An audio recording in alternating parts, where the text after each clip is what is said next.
कल अगर आपकी पार्टी जीत जाती है, बिजली को ही लेकर हम बात करें, क्योंकि सर्दियों में भी कश्मीर में हाहाकार होता है बिजली को लेकर। आम लोग इस वक्त परेशान है बिजली बिलों को लेकर। आपका क्या मंशूर रहेगा बिजली को लेकर?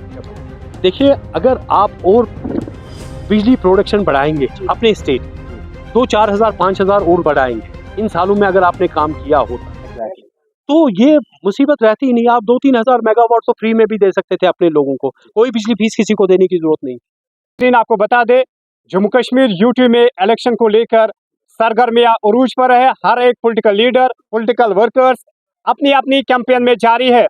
इस वक्त हमारे साथ एक्सक्लूसिव बातचीत करने के लिए तैयार है आसिफ लोन, जो कि कंटेस्टिंग कैंडिडेट है पीपल्स कॉन्फ्रेंस के बारामूला कॉन्स्टिट्यूंसी को लेकर। People's Conference led by Sajjad Ghani Lone sahab, led by Imran Raza Ansari sahab, और इस पॉलिटिकल पार्टी में काफ़ी ज़्यादा रिनाउंड पॉलिटिशियन है और आसिफ लोन के लिए ये एक अच्छी अपॉर्चुनिटी है। और हाल ही में इसका जो मैंडेट है उसका बाज़ाब्ता तौर पर पार्टी ने अनाउंसमेंट की है। हमारे साथ मौजूद है आसिफ लोन साहब। आसिफ लोन साहब, आपका बहुत बहुत शुक्रिया। शुक्रिया सर, शुक्रिया सर, सबसे पहले हम सीधे बात करेंगे आपका मैनिफेस्टो क्या रहेगा, क्योंकि नेशनल कॉन्फ्रेंस ने भी अपना मैनिफेस्टो दिया है, अपनी पार्टी ने दिया है और पीडीपी ने भी दिया है। आप क्या करोगे? हम पर्टिकुलरली बात करेंगे सर, कल अगर आप जीते हो तो मैनिफेस्टो में खास क्या रखा आपने बारामूला के लिए भी? जी, देखिए, हमारा जो मैनिफेस्टो है वो पहले से ही यही है कि हम डिग्निटी और डेवलपमेंट की बात करते हैं। यहाँ पे डेवलपमेंट, मैं बारामूला की खुसूसन बात करूंगा, डेवलपमेंट के हिसाब से बारामूला काफ़ी पीछे है। बहुत पीछे, जो कि एक वक्त में हिस्टोरिकल टाउन हुआ करता था, हिस्टोरिकल डिस्ट्रिक्ट हुआ करता था, जिसको गेटवे ऑफ ट्रेड भी कहते थे। आज यहाँ पे बेरोजगारी की आप देखिए, कितने लोग, कितने हमारे नौजवान बेरोजगार, और उस बेरोजगारी से यहाँ पे एक मेंस पैदा हुआ है, वो ड्रग्स का, आपको पता है, क्योंकि बच्चों के पास काम करने के लिए कुछ नहीं है, नौकरी की अपॉर्चुनिटीज नहीं है। रिस्पॉन्सिबल आसिफ साहब, हु इज रिस्पॉन्सिबल? रेस्पॉन्सिबिलिटी हमें देना चाहिए जो हुकूमत में रहे हैं, जो हमारी पिछली डिस्पेंसेशंस थी, पिछली जो सक्सेसिव गवर्नमेंट्स थी, वो इसके लिए रेस्पॉन्सिबल है। क्योंकि एक होता है शॉर्ट टर्म और एक होता है लॉन्ग टर्म। जब कोई सियासी पार्टी मैदान में आती तो उसका एक विजन होता है, एक ड्रीम होता है, तो उसको फुलफिल करने के लिए उस पहले ही एक प्लान का काम करना पड़ता है। वो प्लान का काम यहाँ पे हुआ नहीं।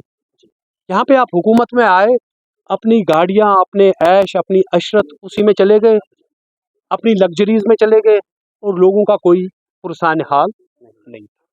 आसिफ साहब, चूंकि बारामूला टाउन काफ़ी फेमस है, कई सारे इंडिपेंडेंट कैंडिडेट्स है या डिफरेंट पॉलिटिकल पार्टीज़ के कैंडिडेट्स है, जिनमें नेशनल कॉन्फ्रेंस, पीडीपी या अदर पार्टीज़ के भी है। किस तरह से आप बारामूला को देख रहे हैं? हाल ही में जो आपने पार्लियामेंट्री इलेक्शन में भी काफ़ी ज़्यादा मेहनत की थी, लेकिन बाद में लोग इमोशनली अटैच हो गए इंजीनियर रशीद के साथ। अब आप किस नज़रिए से देखते हैं, आप कितना मजबूत हो बारामूला को लेकर? देखिए, मुझे हमेशा, मैं कहता हूँ, जो जमहूरियत का जो सरचश्मा होता है वो अवाम होती है, वो लोग होते हैं, और यहाँ के लोग आज इंशाअल्लाह पूरे जी शऊर है। उनको पता है कि हमें क्या चाहिए, वो अच्छे जज हैं डिसाइड करने के लिए, उनके लिए अच्छा क्या है, बुरा क्या है, उन्होंने देखी है। उन्होंने ये चेहरे देखे हुए जो आज फिर से आ रहे हैं, उनको परखाया जा चुका है। अब वो अच्छे जज हैं, वो आइंदा भी देखेंगे, क्योंकि अभी सारे कैंडिडेट सामने नहीं आ रहे हैं, किस किस ने फॉर्म भरा है, तो यहाँ के लोग असेस करेंगे, और जो अच्छा कैंडिडेट होगा उनके नज़र में, वो इंशाल्लाह उसको वोट देंगे, और बारामूला की तरक्की में इंशाल्लाह वो इजाफा करेंगे। और मुझे पूरी उम्मीद है, मैं कहता हूँ कि आज लोग जज्बाती नहरों में नहीं आएंगे, बल्कि विजडम का इस्तेमाल करेंगे। आज वो अपने बच्चों के फ्यूचर का देखेंगे, आज वो अपनी रोजमर्रा जिंदगी में जो उनके मुश्किलात हैं उसको लेके वोट करेंगे, क्योंकि जो वोट जो उनको दिखाना था वो दिखा चुके पार्लियामेंट। अगर आपकी पार्टी जीत जाती है, बिजली को ही लेकर हम बात करें, क्योंकि सर्दियों में भी कश्मीर में हाहाकार होता है बिजली को लेकर। आम लोग इस वक्त परेशान है बिजली बिलों को लेकर। आपका क्या मंशूर रहेगा बिजली को लेकर? जब हम देखिए, अगर आप और बिजली प्रोडक्शन बढ़ाएंगे अपने स्टेट 2-4 हज़ार 5 हज़ार और बढ़ाएंगे इन सालों में, अगर आपने काम किया होता तो ये मुसीबत रहती ही नहीं। आप 2-3 हज़ार मेगावाट तो फ्री में भी दे सकते थे अपने लोगों को, कोई बिजली फीस किसी को देने की जरूरत नहीं, मगर उन्होंने काम ही नहीं किया इस पे। उनने बिजली प्रोडक्शन बढ़ाई नहीं, जबकि है कैपेसिटी। एक तो हो गया था नहीं हमारे पास रिसोर्सेज है, तो आज लोगों को बिजली बिले लेके हमारे को आते हैं या दूसरे ऑफिसरों के पास जाते हैं, ये करते हैं। तो ये चीजें हैं जिसको हमें ध्यान में रखना चाहिए। तो इंशाल्लाह जब हम आएंगे तो हम सबसे पहले हाइडल पावर प्रोजेक्ट्स लगवाएंगे, प्राइवेट और पब्लिक पार्टनरशिप में हम करवाएंगे वो, तो ताकि बिजली की कैपेसिटी बढ़े, हमारे लोगों को बिजली फ्री में मिल जाए। आप नहीं देखते दिल्ली में बिजली फ्री है, 300 मेगावाट, 300 यूनिट। आप नहीं देखते पंजाब में फ्री है, दिल्ली में कौन सी बिजली बनती है? यहाँ से ही तो जाती है हमारी बिजली, हमारा पानी, और दिल्ली के लोग फ्री।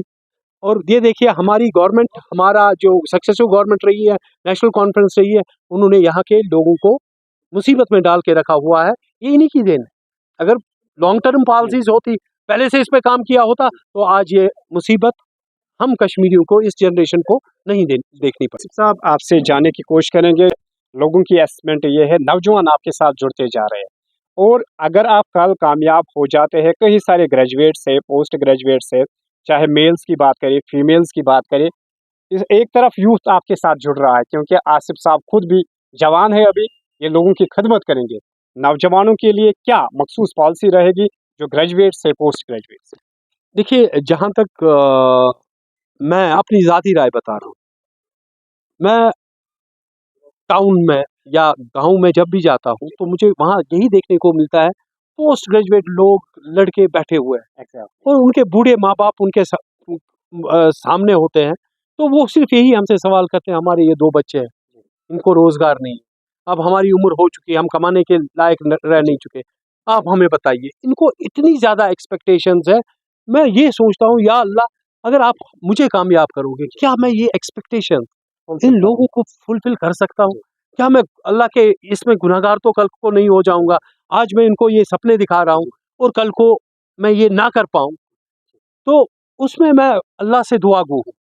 और इंशाल्लाह मुझे अपनी लीडरशिप पे भी पूरा भरोसा है कि वो ऐसा टूरिज्म का पैकेज यहाँ पे लाएंगे, वो हाइडल इलेक्ट्रिसिटी के प्रोजेक्ट लाएंगे, क्योंकि ये एक एमएलए नहीं दे सकता, ये एक एमएलए नहीं दे सकता। ये जो है, ये प्रोजेक्ट आपको सेंटर से ही लाने पड़े। वही बात जहन में होना चाहिए, मंशूर में होना चाहिए एजुकेटेड यूथ के लिए। That's what I वही मैं कह रहा हूँ, यहाँ पे इंडस्ट्रियलाइजेशन की जरूरत है, प्राइवेट सेक्टर को यहाँ पे लाने की जरूरत है, यहाँ पे टूरिज्म को प्रमोट करने की जरूरत है यहाँ पे। तो जगह है, अल्लाह ने खूबसूरत, देखो कितनी वादी बनाई हुई है। ये हाजीबल देख लीजिए, ये यहाँ से नारवाव देख लीजिए कितना खूबसूरत है, कंडी का एरिया देख लीजिए कितना खूबसूरत। प्रमोट करने की जरूरत है, टूरिज्म को प्रमोट करने की जरूरत है। तो ये चीजें हैं जो यहाँ पे सोलर का भी आप कर सकते हैं, सोलर इलेक्ट्रिक प्रोजेक्ट्स आप लगा सकते हैं, उससे भी यहाँ के ये नौजवान है उनको रोजगार मिल सकता है।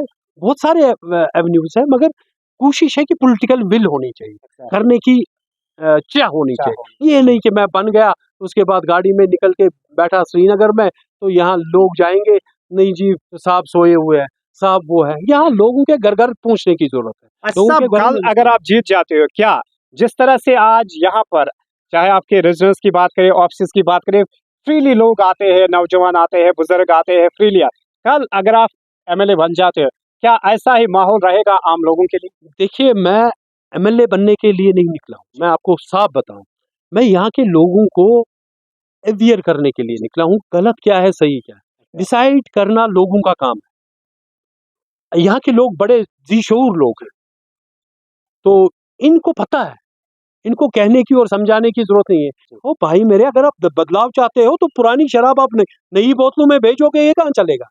आप नए बंदूक को सामने लाओ ना, कैरेक्टर बंदूक को सामने लाओ ना, जिनका जिनका दामन पाक हो, जिनके पास हमारी माएँ बहनें जा सके। जी, at the end Asif sahab आपसे जानने की कोशिश करेंगे कि how much confident you are, अब आप कितने कॉन्फिडेंट हो इन इलेक्शंस को लेकर, और लास्ट पर आपकी मैसेज क्या है बारामूला आवाम के लिए? बस देखिए मैं इस हिसाब से बड़ा मुतमईन हूँ, मैं अपनी बात बताऊंगा कि यहाँ के लोगों में, बारामूला मैं खुसूसन बात करूंगा, यहाँ के लोगों में शऊर आ चुका है। मैं आम वोटर्स की बात कर रहा हूँ, वहाँ के लोग, अब कुछ है जो दलाल बने, सियासी दलाल बने फिरते हैं, जिनको लोगों के साथ कोई हमदर्दी नहीं है, लोगों का के साथ कोई वास्ता नहीं है, जो अपनी दलाली को चमकाने के लिए उन साहिबान के पास जाते हैं, हम जी आपको सपोर्ट करेंगे, हम जी, उनके अपने जाती अगराज होते हैं, मकासिद होते हैं, वो चले जाएंगे। मगर जो अवाम है, जो वोटर है, जो स्पेक्टेटर्स बन के देख रहे हैं, उनको पता है हमें क्या करना है, और वो अवाम की ताकत इंशाल्लाह आपको दिखाई देगी 1 अक्टूबर, और इंशाल्लाह 8 अक्टूबर को वो रिजल्ट आपके सामने होगा, और उनका जो डिसीजन होगा इंशाल्लाह वो अवाम के हित में होगा, वो अवाम के खादिम को चुनेंगे, न कि किसी हाकिम को।